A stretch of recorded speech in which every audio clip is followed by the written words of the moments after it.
Assalamualaikum warahmatullahi wabarakatuh. Kali ini kita akan membahas tentang spatial analisis. Ya, mungkin para sobat asyik statistik sebagian mungkin sudah pernah mendengar atau bahkan mungkin ada yang pernah mendengar apa itu spatial analisis. Nah, spatial analisis ini pembahasannya nanti akan kita bagi menjadi beberapa poin. Poin yang pertama mengenai jarak, bobot jarak ya, bobot jarak ya, adaptif maupun fixed bandwidth. Nanti kan kita jelaskan apa itu bandwidth, apa itu bandwidth adaptif, apa itu fixed bandwidth atau bandwidth tetap. Kemudian selanjutnya akan mengenai tentang uji heterogenitas spasial, ya, yang ini kita menggunakan uji persepakan. Selanjutnya tentang akan kita bahas mengenai geographically weighted rotation. Terakhir, yang aplikasi GWR model yang menggunakan software GWR 4 dan RStudio. Mungkin nanti kan kita pecah menjadi beberapa bagian dalam hal tutorialnya. Sebelumnya, para sobat statistik mungkin akan kita bahas dahulu apa sih itu spatial analisis ya. Spatial analisis itu analisis yang memasukkan arus spasial atau ruang dalam analisisnya. Kenapa kemudian kita menggunakan spatial analisis? Karena bisa jadi kalau misalkan data kita menggunakan data suatu wilayah ya, terutama untuk di Indonesia ini data-data itu banyak sekali yang berkaitan dengan wilayah. Tentunya kita pahami bahwa antara suatu wilayah yang satu dengan wilayah lainnya itu akan saling mempengaruhi. Ya, misalkan di Jabodetabek ini kan, sangat wilayah-wilayah yang di luar Jakarta itu akan sangat terpengaruh oleh kondisi di Jakarta. Begitupun sebaliknya, ya, kondisi di Jakarta itu pun akan terpengaruh oleh wilayah-wilayah di sekitarnya, ya, baik jadi Bogor, Bekasi, Depok, Tangerang, ya, itu akan mempengaruhi wilayah Jakarta. Nah, sehingga faktor-faktor wilayah itu tentu kita tidak bisa menghilangkannya ya, dalam hal analisis ini pasti kemungkinan besar akan ada perannya. Kenapa sih kita menggunakan analisis spasial? Perlunya ada analisis spasial ya, karena kita akan dengan menggunakan analisis spasial ini kita bisa memecahkan beberapa masalah kompleks ya, yang berorientasi pada wilayah ya. Kemudian kita juga bisa lebih memahami ya di mana dan apa yang terjadi di dunia ini. Jadi kalau kita bicara dunia pasti kan bicara tentang wilayah negara, pulau dan sebagainya. Seperti itu akan lebih menarik ya, ketika kita memasukkan faktor spasial dalam analisis kita. Nah, dengan analisis spasial ini ya, kita juga bisa memetakan dalam model kita atau dalam analisis kita bisa kita petakan ya, wilayah-wilayah mana ya, dengan karakteristiknya ya, kemudian hubungan antara wilayah satu dengan lainnya seperti itu. Jadi kita bisa lebih kaya ya. Kalau misalkan kita bisa menampilkan dalam bentuk peta, itu akan lebih mudah memberikan suatu imajinasi kepada orang bahwa ternyata wilayah A itu terpengaruh wilayah B, atau misalkan ternyata ketika analisis faktor misalkan regresi yang kita gunakan, ternyata yang berpengaruh itu ngumpul di perbatasan ya, atau ngumpul di tengah-tengah. Seperti itu bisa jadi mungkin wah, itu lebih asyik ketika kita ya, memasukkan faktor spasial dalam analisis kita. Ini analisis spasial juga memberikan perspektif baru dalam pengambilan keputusan. Jadi untuk untuk pemerintah, kabupaten kota, provinsi, ya itu akan sangat memberikan sangat membantu lah dalam pengambilan keputusan, karena dia akan memperhatikan wilayah-wilayah di sekitarnya. Seperti itu. Kemudian data spasial, ya itu data yang bereferensi geografis, ya,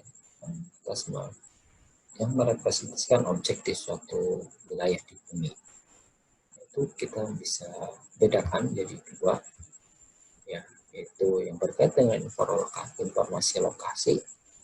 Informasi lokasi ini itu berkaitan dengan suatu koordinat, ya, baik koordinat geografis, ya, berupa garis lintang ataupun garis bujur, ya, yang biasanya kalau kita menggunakan Google Maps atau geotagging itu akan muncul, ya, di mana titik koordinatnya, ya, dari titik datangnya maupun titik bujurnya. Kemudian koordinat X, Y, Z ini biasanya kalau kita gunakan dalam teori keruangan itu koordinat X, Y, Z. Kemudian informasi atribut. Informasi atribut ini dia yang berkaitan atau keterangan-keterangan yang berkaitan pada suatu lokasi.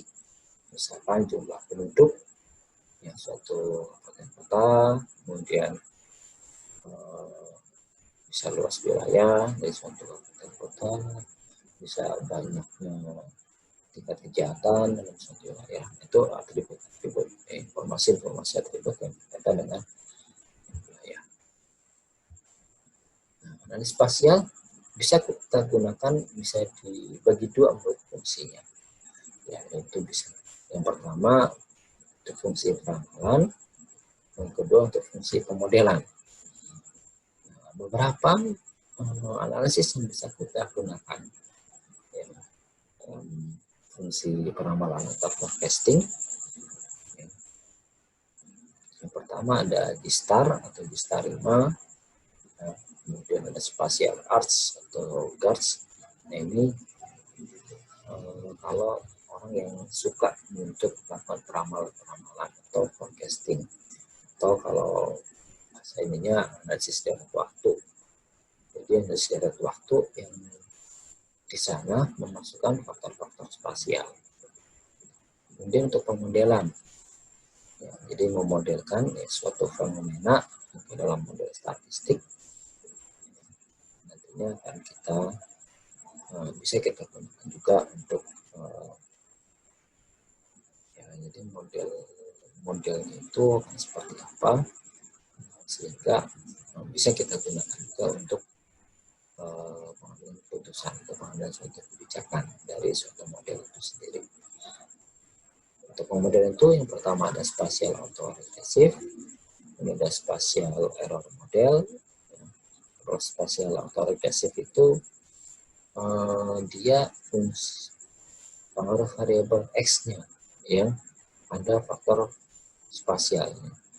Jadi di variabel X-nya itu terpengaruh oleh suatu kewilayahan atau antara wilayah yang satu, ya, atau wilayah lain itu dipengaruhi oleh faktor wilayah. Ini ada di variabel X-nya.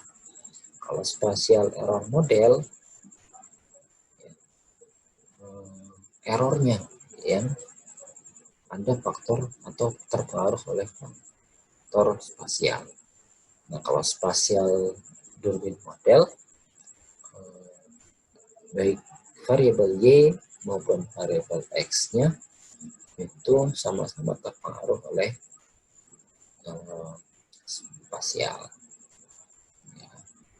Kalau geographic weighted regression itu hampir sama dengan spatial autoregressive. Ya, jadi ada pengaruh spasial pada sebenarnya. Cuma bedanya kalau spasial autoregresif itu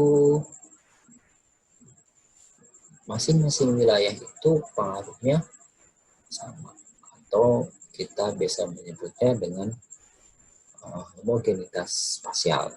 Nanti kita jelaskan ya, terutama dalam kaitan dengan uji heterogenitas spasial. Sedangkan geographic weighted regression artinya ada keragaman spasial antara wilayah satu dan yang lainnya. Jadi spasial autoregresif itu nanti modelnya cukup satu model, ya, tapi sudah memasukkan pengaruh spasial. Sedangkan geographically weighted regression itu masing-masing wilayah mempunyai model sendiri. Jadi kalau misalkan dalam pemodelan kita ada menggunakan 30 wilayah, berarti model yang akan terbentuk ya dari pemodelan GWR ini ada 30 model. Seperti itu. Nah, dalam hal ini nanti kita akan membahas, akan kita fokuskan pada GWR. So, masuk poin yang pertama, yaitu mengenai distance weighted with adaptive dan fixed weight. Jadi mengenai bobot jarak itu menggunakan bandwidth yang tetap maupun bandwidth yang berubah-ubah atau berbeda antara satu dan yang lain. Kita berbicara analisis spasial, kita tidak terlepas dari apa yang disebut dengan bandwidth. Bandwidth yaitu suatu jarak maksimal atau suatu radius. Di bandwidth itu bentuknya dalam seperti radius. Jadi nanti di sini di bandwidth ini akan kita bisa melihat sampai sejauh mana atau jarak maksimal yang masih terpengaruh oleh suatu wilayah. Jadi misalkan, kalau di sini bandwidth itu adalah suatu lebar jendela yang dianalogikan sebagai suatu radius. Nah, di sini, jadi kita akan membahas yang berkaitan dengan bandwidth, yaitu seperti yang disampaikan, jarak maksimal yang masih terpengaruh oleh suatu wilayah.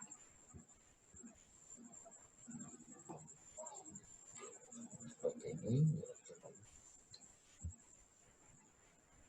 Bobot spasial menurut Cunningham et al. Tahun 2002 di dalam bukunya Geographically Weighted Regression itu saya bagi menjadi dua, yang berkaitan dengan fungsi kedekatan, yang kedua yang berkaitan dengan fungsi jarak.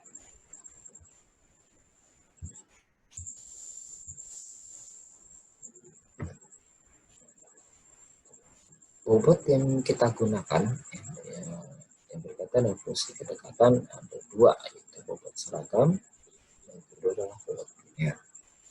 Bobot seragam itu untuk masing-masing wilayah kita memberikan bobot yang sama. Artinya masing-masing wilayah mempunyai pengaruh yang sama terhadap wilayah yang lain. Jadi sebenarnya kalau dalam model regresi itu ya regresi biasa, regresi yang biasa kita kenal. Kemudian bobot biner semakin dekat suatu wilayah itu akan diberikan bobot 1, sedangkan yang semakin jauh ya antara satu dan lainnya maka diberikan bobot 0.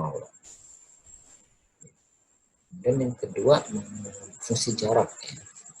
Jarak biasanya kita menggunakan fungsi kernel, ya, kernel tetap maupun kernel adaptif. Fungsi kedekatan, walaupun dalam prakteknya kita tetap menghitungnya berdasarkan jarak. Ya. seragam, yaitu bobot spasial yang memberikan nilai bobot yang sama untuk masing-masing lokasi. Ya, bobot yang satu untuk setiap lokasi. Sedangkan bobot biner yaitu nilai bobot lokasi biner yang didefinisikan berdasarkan letak suatu lokasi dan lokasi lainnya. Kalau kita berbicara bersinggungan suatu wilayah wisma, kalau wilayah satu dengan wilayah lainnya bersinggungan, maka itu akan diberikan kode 1. Kalau misalkan wilayah itu tidak bersinggungan, maka akan diberikan bobot 0. Ya, kalau misalkan wilayah yang kepulauan, artinya antara kabupaten satu dengan kabupaten lainnya itu kan dipisahkan oleh suatu laut ataupun selat, ya, tidak berhimpitan, tidak bersinggungan. Artinya bobotnya bisa jadi 0 semua. Kalau kita melihatnya dari kebersinggungan, tapi kalau misalkan kita melihatnya dari sisi kedekatan jaraknya, ya bisa jadi ya, kita bisa kalau misalkan antara satu dengan yang satu dengannya kita anggap dekat, ya, kalau misalkan jaraknya di bawah sekian meter, nah, itu kita kasih hasilnya, kita kasih kode 0.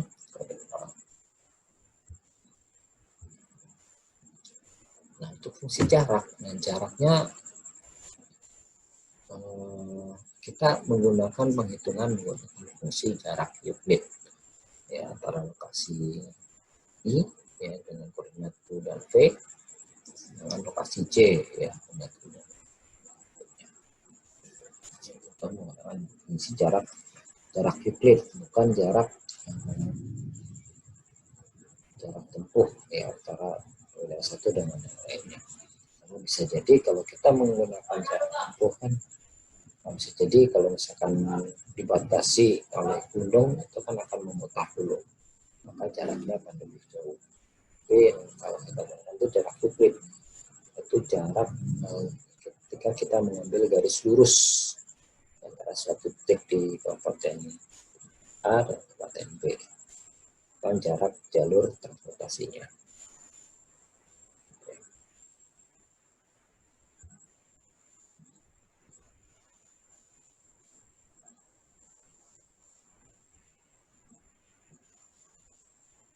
Di sini kita juga membagi ada fix, ada adaptif. Fix bandwidth, ya, seperti tadi saya sampaikan, bandwidth itu adalah suatu radius maksimum ketika suatu wilayah itu mempengaruhi pada wilayah lainnya. Bisa kita gambarkan seperti ini. Ya, misalnya ini wilayah I, ini wilayah J, ya, bandwidthnya itu sama antara yang wilayah I dan wilayah J. Seperti ini. Bisa kita lihat dari gambarnya. Nah, sedangkan ya kalau yang adaptif, ya, bisa kita lihat di gambar, ya, untuk bobot I, ya, wilayah I dengan wilayah J. Ya, wilayah I lebih pendek, ya, bandwidthnya dibandingkan dengan wilayah J. Seperti itu. Inilah bedanya bandwidth adaptif dan bandwidth fix, ya. Kalau fix semua wilayah itu bobotnya sama. Kalau untuk adaptif itu masing-masing wilayah berbeda. Nah, untuk yang fix itu ada fungsi jarak fix Gaussian dan juga fungsi jarak fix square. Untuk fungsi Gaussian, ya, fungsi seperti ini, ya, min setengah, ya, jarak antara titik I dengan J dibagi dengan bandwidthnya dikuadratkan, ya, eksponensial. Kalau fix square, jika jaraknya antara wilayah I dan J kurang dari bandwidth, ya, maka dia menggunakan fungsi 1 min jarak IJ dibagi dengan bandwidthnya dikuadratkan dan mau untuk kalau adaptif Gaussian dan adaptif square, bedanya adalah di fungsi bandwidthnya. Kalau di fix itu B saja, kalau dengan adaptif ada BI-nya untuk masing-masing lokasi itu berbeda, seperti itu. Itu adalah fungsi jarak. Selanjutnya mengenai uji keheterogenitas spasial. Uji heterogenitas spasial, biasanya kita menggunakan uji kesepakan. Sebenarnya sebelum memasuki ke uji heterogenitas spasial, kita harus menguji dulu ya, suatu model itu memang benar ada pengaruh spasial atau tidak. Ya, biasanya menggunakan indeks Moran, tapi pada saat ini mungkin kita tidak sampaikan, bisa jadi mungkin di waktu kita sampaikan untuk uji pengaruh spasial. Nah, kita asumsikan di sini adalah kita sudah melewati uji itu, dan kita mengujinya itu menghasilkan suatu kesimpulan bahwa ada pengaruh spasial dalam kita. Nah, uji heterogenitas spasial. Nah, uji heterogenitas ini kita perlukan dalam rangka untuk mengetahui adanya keragaman secara spasial pada pengalaman kita. Ya. Di sini akan mempengaruhi pada pemilihan model yang akan kita gunakan. Dan ketika ada heterogenitas spasial, maka kita menggunakan model GWR. Tapi kalau misalkan tidak ada atau adanya homogenitas spasial, kita menggunakan spasial autoregresif. Nah, ini kalau dalam model regresi linear ini persamaannya. Hipotesis heterogenitas itu alfa 1, alfa 2, alfa P sama dengan 0. Sama masing-masingnya, berarti tidak ada keheterogenitasan secara spasial. Kemudian H1-nya minimal ada satu alfa K, yang dimana K itu 1 sampai P yang tidak sama dengan 0. Salah satu saja ada yang beda, maka kita pastikan terjadinya heterogenitas spasial. Nah, ini cara menghitung nilai kesepakannya, di mana nilai kesepakan itu mengikuti distribusi chi-square, G-square, K-square dengan data bebas alfa dan P-1. Oke, sampai di sini sementara. Di lain waktu akan kita lanjutkan dengan apa itu model GWR, ya, dan nanti akan kita lanjutkan dengan aplikasi, ya, cara pengolahannya, ya, menggunakan GWR 4 maupun software RStudio ataupun R, ya. Semua ya nggak ada bedanya sih antara R maupun RStudio, masih sama R seperti itu. Oke, untuk sahabat asik statistik kita cukup dulu, ya, mudah-mudahan bermanfaat, ya. Akhirul kalam, assalamualaikum warahmatullahi wabarakatuh.